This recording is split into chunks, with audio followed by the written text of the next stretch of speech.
Hello, and welcome to Numerical Methods, Math 2130. I'm glad to be your prof for the course. My name is Matt, if you haven't met me already, as I will have taught many of you virtually for Math 2270, differential equations last semester. You'll notice a few changes around here if you are somebody that is coming back. I've created a bit of a new scene here. I have some new features baked into these videos now that will hopefully make for a better sort of series. And that's honestly put into place by a lot of feedback that I got from the class last semester. So I really appreciate all of those comments, those suggestions, constructive criticism, and whatever from last semester. Hopefully this semester can go really well as well. So I just want to say, first, welcome to another semester. It is a virtual one, so we have to work together. I definitely advise you to keep in touch, communicate. It's everything these days. We need to be able to talk to each other, and I always want to make sure that you are willing to reach out, ask for help when needed, take advantage of the different opportunities that are there for you in the form of office hours, extra resources, and so on. So I'm going to be posting these videos to CourseLink and to YouTube on a pretty regular basis through the semester. I don't have them all created in advance. I have a few created from the start, but I'm hoping to get up 3 or 4 in that range on average every single week throughout the whole semester. As I create them, I will provide links on CourseLink as well to help to direct you, but a good idea would be to just follow me on YouTube, and then you can see things as they come up. And the best practice for sure would be to stay right on top of the videos and watch them as they come out, because your labs on a weekly basis will depend on the material from recent videos. So I would say, yeah, again, please follow. It'd be great to have you along, and I'm hoping to have a really good semester. So let's get started here. I want to share some stuff with you here. This is our new screen here. I kind of worked on this. Above me, you'll see kind of a list of the topics that are relevant for today. And, whoops, no, this way, I guess. It's a mirror image. But the homework is going to be provided here to my left. And that's going to be relevant for you to try problems that are related to the stuff that we do in the class today. So we are going to go through a few things. We're going to talk about why numerical methods, what is the point of this course to begin with, since a lot of students will be used to me teaching like calculus related things. We've done a lot of differential equations for those of you who took that with me in the past or last semester, and possibly calculus courses as well. This has some of that, but not much. This is a very different feeling math course that concentrates on things like algorithms, on the relationship between math and programming, and, well, what we call numerical methods. And so we're going to go through some of that, the idea of why do we need this course? And it is a very important course in terms of skills and things that will be useful for the future. After that, we're going to wrap up this first video with a couple of topics that are relevant from the past, i.e. theorems. There are a couple of theorems that are going to drive a lot of what we do in this course.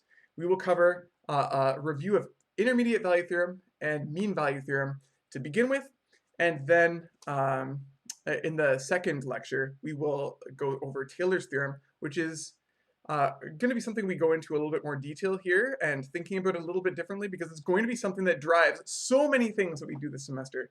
So if you didn't like Taylor's theorem in the past, well, suck it up. We have a lot of work to do with it this semester, and it's going to be a really important tool for a lot of what we do. Okay, so let's do our little introduction here. So the question that I said was why. Up until this point in the math courses we've taken so far, we've developed and applied all kinds of, we'll say, traditional concepts and techniques for solving different kinds of mathematics problems.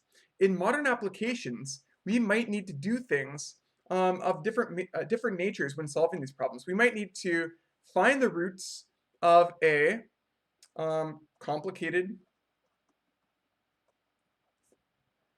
nonlinear function. We might need to fit data points to a polynomial curve. We might need to find solutions to a difficult differential equation. we might need to find the area under a curve whose integral is tough to compute. We might need to solve linear systems of equations that involve very large matrices. And so you see, we have all of these traditional classical tools that we've covered in past courses, right? Or that you will have covered in past courses in calculus, in linear algebra, in differential equations, in these kinds of things. And yet, there are problems with these problems. Some of them can be really tough, right? If the function's too complicated, maybe you can't find the roots. Maybe you have a lot of data points and finding just the right polynomial curve that goes through them is not an easy thing to do. Maybe you don't remember anything from what we talked about last semester in differential equations, in which case, bad on you. But there are ways to go about solving these things in case you don't remember, or in case what you have is something that's too complicated. And there are some integrals that are just really difficult to solve, and you might not be able to find the area. And just imagine trying to row reduce a 20 by 20 matrix. Good luck. Numerical methods helps to facilitate some of these things, okay? So these problems come with challenges. Sometimes problems can be too cumbersome or tedious to solve by hand using what we call classical techniques, which are essentially the techniques that we have concentrated on, and you will have concentrated on for the last several semesters. In these cases, computers can help to accelerate the process, sometimes literally from years to seconds. We'll talk a little bit about computer efficiency and kind of how many calculations might be involved in certain methods for solving equations or processing particular expressions and so on. But that's always going to be kind of a background concept as we go. That's going to be a driving force for why we're doing what we're doing. Okay, so the methods that we concentrate on, of course we don't know any yet, that's going to be a big part of the semester, can help to accelerate some of these tough problems. But there are some problems that are literally unsolvable using techniques that we know how to use, these classical techniques that I talked about. Let's look at this function, a first example here. I just like this example because I talk about it to students who are asking me in advance, like, what is this course all about? What is numerical methods all about? This function here, this red function that swoops right here, is the graph of f of x equals e to the x over x. Okay, so it's an exponential, but rational in that it's over x. Okay, imagine that we wanted to find the area under this function and above the x-axis between x equals 1 and x equals 2. It's a perfectly fine function. It looks nice and continuous, smooth, it's differentiable, the derivative exists on that interval and so on. Okay, there's a certainly perfect, precise answer to what that area is, right? If you tried to fill it with a certain amount of ink that is the area, there is an answer for how much you would need. And yet, if you try to solve this using the tools that you have, that means you have to solve this definite integral, the integral from 1 to 2 of e to the x over x. But e to the x over x doesn't even have an antiderivative. There's literally no straightforward function whose derivative is e to the x over x. You can't write down an antiderivative for that integrand. So what the heck? You're stuck? That doesn't mean that the answer doesn't exist. It means we can't write it down properly using the techniques that we know. So that's one issue that we're going to kind of address, is that sometimes we're going to have to deal with situations when we don't have answers. Maybe there's some way to kind of indirectly approach the problem. And that's where these numerical methods come in. If we want to accelerate the speed at which we calculate a problem, or if we want to kind of solve a problem indirectly and get approximations for a true solution, we're going to define what a numerical method is here. It's a process or an algorithm that is used to achieve a satisfactory result, whatever that means, to a mathematical problem. What does this mean? Well, maybe using a step-by-step process of some kind, you can find an approximation, like the one that we're looking for on the previous page. If we can't find that area using the techniques that we know, maybe there's a way to use some sort of approximating process to get a desired level of precision, like to within 1/100th of the right answer. So, most often, such techniques rely on numerical approximation rather than manipulating symbols and doing symbolic computation, etc., in order to solve problems. And especially for larger scale problems, this is well suited to the use of computers. And so yeah, computers are going to be a part of the course. There's going to be some coding that's involved. I will be involved every step of the way. You'll see that in these course notes, which are going to be available as we go through CourseLink, there are coding sections, and there are flowcharts, and there's source code, and there's for you to code sections, and there are ways to practice. The regular assignments will also have code, and you'll have the opportunity to work with TAs and so on to try and get a handle on this. Nothing crazy, I promise, because I know that people are at different sorts of comfort levels in this class, but you should be equipped to do everything you need to do with just a little bit of background in some coding and some comfort. And I do have a tutorial that I posted to CourseLink as well, so you should definitely spend some time with that. Okay, anyway, this course is about two central topics that we'll come back to repeatedly. First, how can we use numerical methods to help find these good enough solutions to particular kinds of unsolvable, very difficult or tedious problems, and how computers can help us achieve this, even though there might be a few limitations. And we'll talk about some of those limitations in the next couple of weeks. Okay, we need to do some fundamental calculus concepts. So we're going to go above. We're going to be talking a little bit about intermediate value theorem, mean value theorem, because we're going to need both at a couple of different points during the semester. These are the first ones. Both of these are things that you likely learned in Calculus 1, so they shouldn't be shocking, but they are very important. I want you to have a good understanding so that when we talk about these things and we prove some results and these come up in the future, you can look back and be like, oh yeah, I remember that kind of stuff. So let's start with intermediate value theorem, which I always like to call, when teaching calculus myself, is the calculus version of why did the chicken cross the road?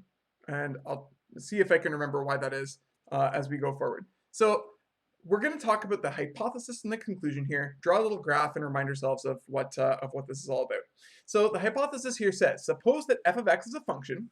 So we're talking about functions here, and we have a function that is continuous on an interval a to b. Let's make, I don't know, let's make a right here. Let's make b right here.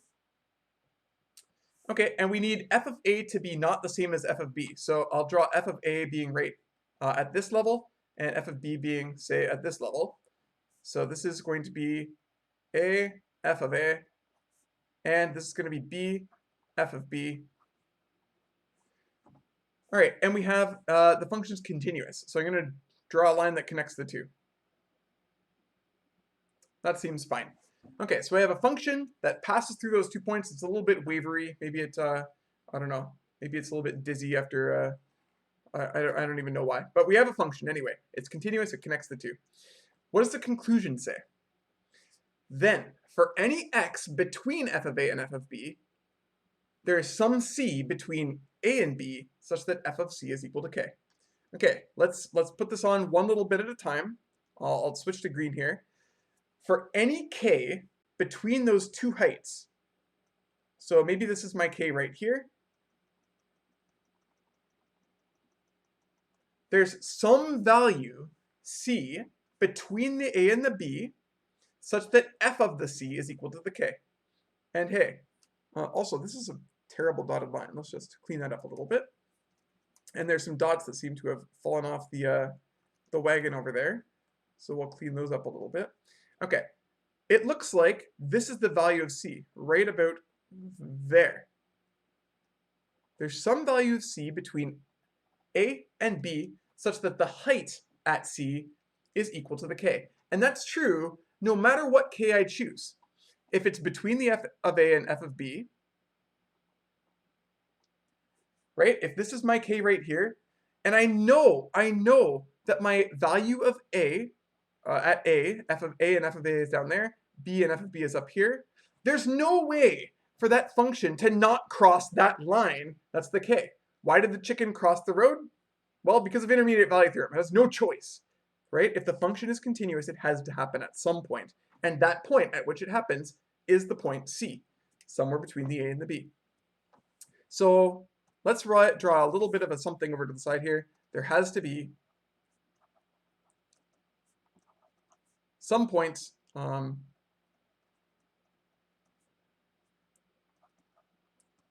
some point C that crosses.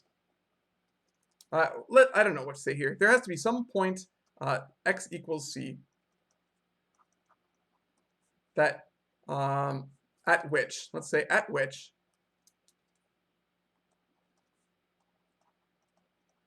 the function takes on a height of k.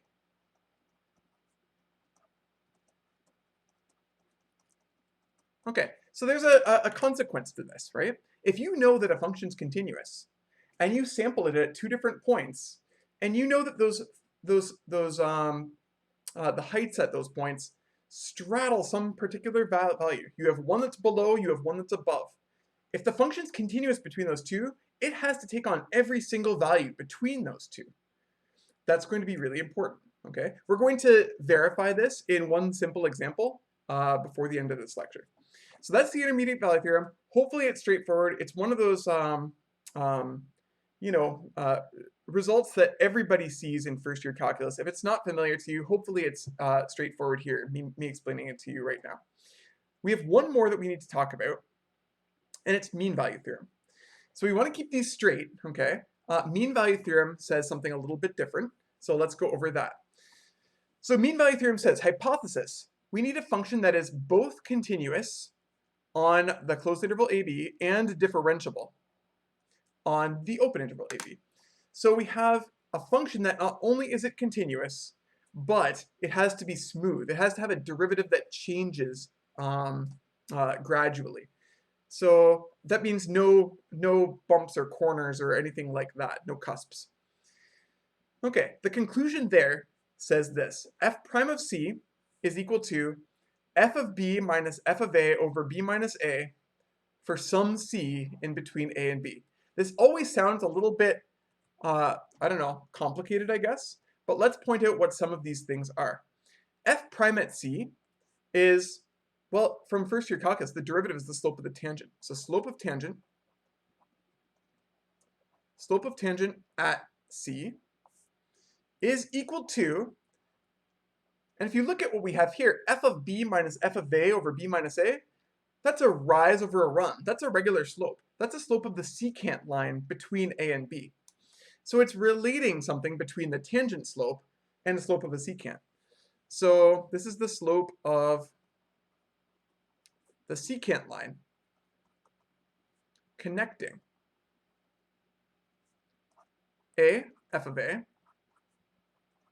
and b, f of b. So there has to be some point C at which that tangent slope is exactly the same as that straight line slope of the secant. Let's draw a little bit of a picture so we can see that at work. But if I draw, say, A here and B here, and we'll draw a nice little swoosh, it has to be something that's continuous and differentiable, so it has to change smoothly. But let's suppose it looks like, oh, this maybe. Okay, actually, let's make it a little bit simpler. Let's have it so that it's let's do a little arc. Let's keep it above the x-axis so it's easy to see. All right, so this is my function. It's continuous and differentiable from the looks of it. And let's label a couple of points on this. This here would be a, f of a. This here would be b, f of b. And I'm going to draw a couple of things here. Let's try to use a tool. All right. So there's the straight line that connects the two. That is the tangent line, or sorry, the secant line that connects the two of those things. I want to make it like dotted though. So that's nice. That's the stuff. Perfect. Oops, I just scrolled down accidentally there. So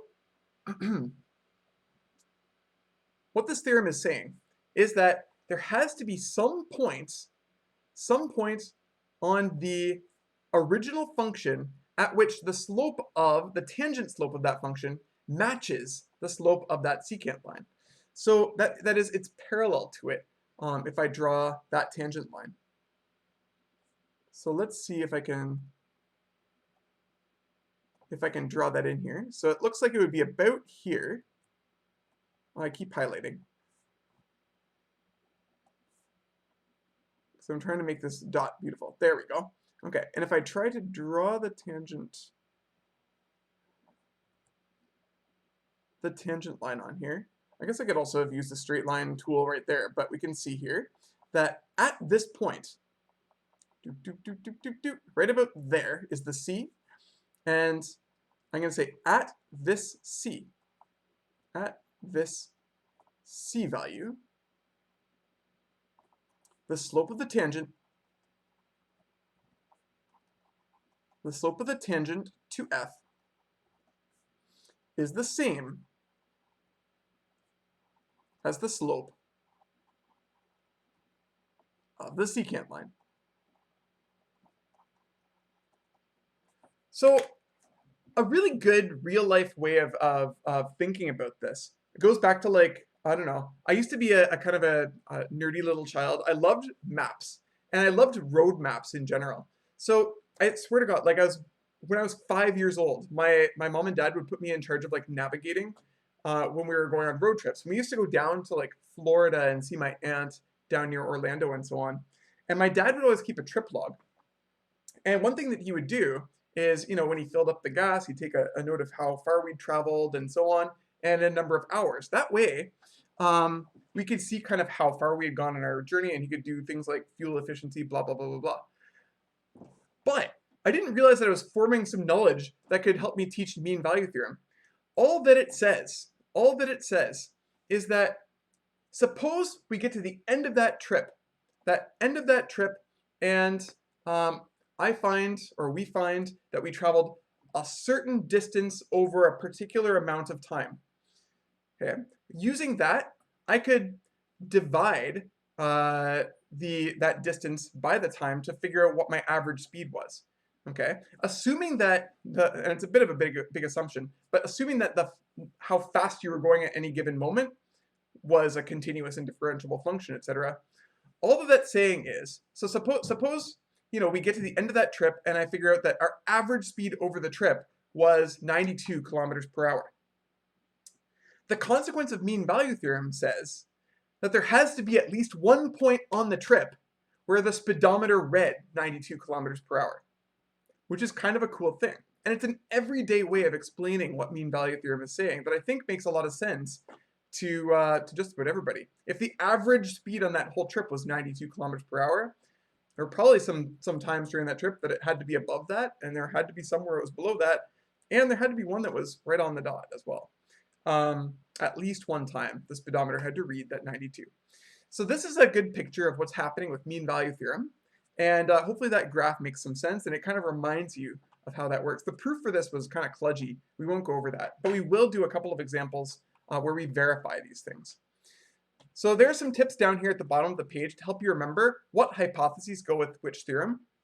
Because some students forget, for intermediate value theorem, we only need continuity because it is a theorem that only involves height of functions, and you know, not being able to lift the pen from the paper, we have to go over every point. It doesn't care about slopes.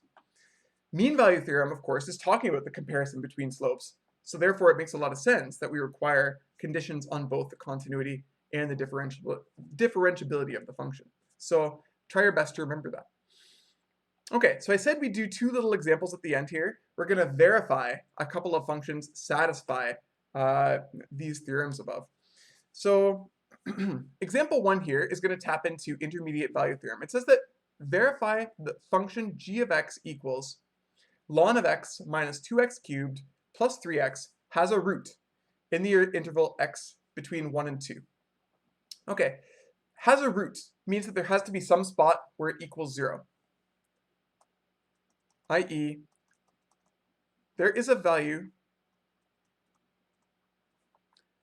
in the interval 1, 2 at which g of x is equal to 0. Okay, if I want to verify that this is true, I can't necessarily find this directly. Imagine setting g of x to 0 and trying to solve. You have a ln function here, you have a cubic function here, you have a regular x. There's no way that you're going to be able to isolate for an x and solve it by hand and using the tools that we know. But we can use intermediate value theorem to indirectly verify that this has to be the case. And the way that we do that, we look at this sentence here that I put in quotes, and it sounds a whole lot like the conclusion from intermediate value theorem. We have to find a c at which f of c is equal to k. Okay, here the f is g, and we want to find a value between 1 and 2 on some interval at which g of x is equal to some k, i.e. the 0.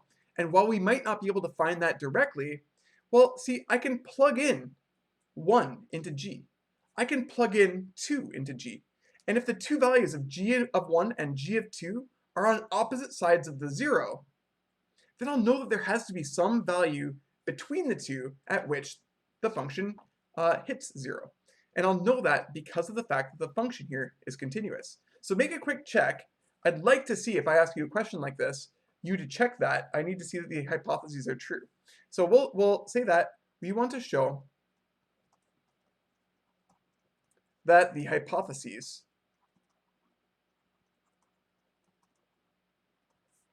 for intermediate value theorem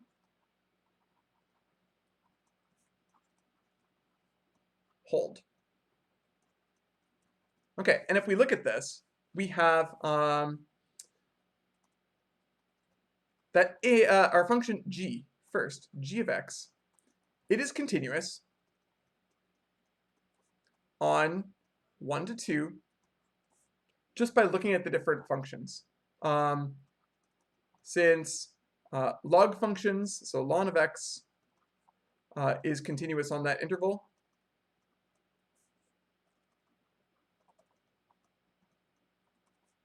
and polynomials are continuous everywhere.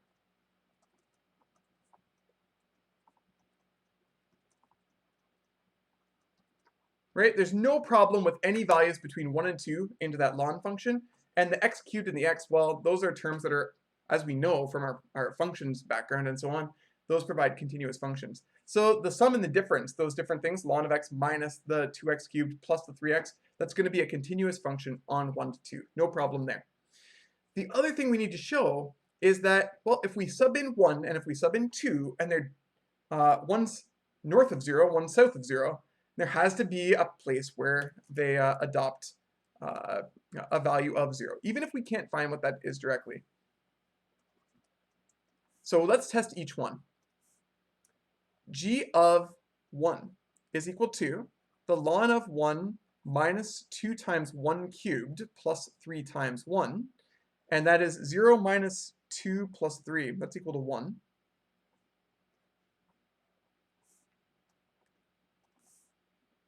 While if we sub in 2 into g, we get g of 2 equals the ln of 2 minus 2 times 2 cubed plus 3 times 2. And if you work that out, well, you get, I wrote it down here, about minus 9.3068. And it goes on, but that's a good enough approximation here. Those are on either side of the 0, and because of the continuity of the function, by intermediate value theorem, there has to be at least one spot at which the function takes on a value of 0. So these, these values, they straddle the 0, they're on either side of the 0.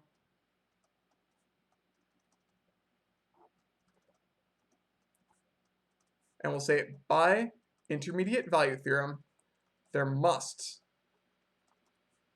exist some c in the interval between 1 and 2. I guess I shouldn't use square brackets, should I? Because we already know that it's not at 1 nor is it at 2 where the value is, but it's somewhere between the two, such that g of c is equal to 0. Okay, I kind of bled down there because I needed a little bit more room, but hopefully that's clear. So I'll put a little bit of a barricade around that. And hopefully that makes some sense. Now, the second example that we want to do is one where we verify mean value theorem. So we have h of x equals sine of x right here on the interval 0 and pi over 2. essentially what we want to do is verify that conclusion from before. We all know what the sine function looks like. It looks like, well, something like this. And all that we're asking to do is to think about that interval. Here's 0. Here's pi over 2 right there. And we can see that the straight line slope between, well, it's not exactly right, but it's not bad, between 0, f of 0, and pi over 2, f of pi over 2, that straight line has a particular angle. There's got to be some point in between 0 and pi over 2, assuming those hypotheses are satisfied and so on which the sine function has that exact same slope. And in my picture right here, it looks like it's about here. Not the best picture ever, but something like this. And our job is to verify it. That's supposed to be a straight line. Don't ask me. I'm pretty bad at straight lines for some reason. Okay, so what do we want to do? We want to verify it, and that means that we want to show that the hypotheses are true and that we can find the conclusion. So we see that sine of x is continuous and differentiable, not only on the right intervals that we need, but really everywhere. Continuous and differentiable everywhere. So there's no problem with that. We expect the conclusion to be true. But let's find the c, because we can. Now, the slope of the secant. The slope of the secant between 0, h of 0, and pi over 2, h of pi over 2, is no problem at all. We just have to use rise over run. That's going to be h of pi over 2. That's sine of pi over 2. So sine of pi over 2 minus the sine of 0, h of 0, over pi over 2 minus 0. All right, that's sine of pi over 2 is 1, so that's not a problem at all. This is 1. That looks like a little n, so let's not have that. Don't want people to email me saying, what's the little n in your video? No, it's an equal sign. Equals 1. Sine of 0, of course, equals 0. And this ratio ends up being 1 minus 0 over pi over 2. That's 2 over pi. And 2 over pi, that works out to about 0.6366. Now, what we want to do is find the value between 0 and pi over 2 where sine of x has that as its slope, its tangent slope. So the tangent slope of h of x equals sine of x that we've got here is given by h prime of x equals cos of x. And h prime of x is equal to, we want 2 over pi. So I'll replace h prime of x by the cos of x here, because we know that that's what it is. And then we can just whip out our calculator, finish the job, and we can see that this happens when x is equal to, well, hit the cos inverse button, see that it's in the right spot. It looks like 0.88 or so. And that is a value. This is a value that occurs between the 0 and the pi over 2. That's the value of c we need in the theorem. So this is a value occurring between 0 and pi over 2. So this is our c in mean value theorem. And I'll squeeze that right into the corner of the page there. So we've gone through both of those examples. I had a little bit of a haircut in the process, so I had to edit the video a little bit to find a little bit of a mistake. That might happen from time to time, but I appreciate your patience in case you saw the unedited version first. So we still have Taylor's theorem to get to, and that's going to be coming up in the second video. We're going to see that it's such a huge theorem, really important in this course, and we're going to see it in a bit of a different light than you might be used to. So stay tuned for that. Really excited for the semester. I hope we have a lot of fun together as we go forward. So take care of yourselves, take care of each other, and ciao for now. I'll see you in the next one.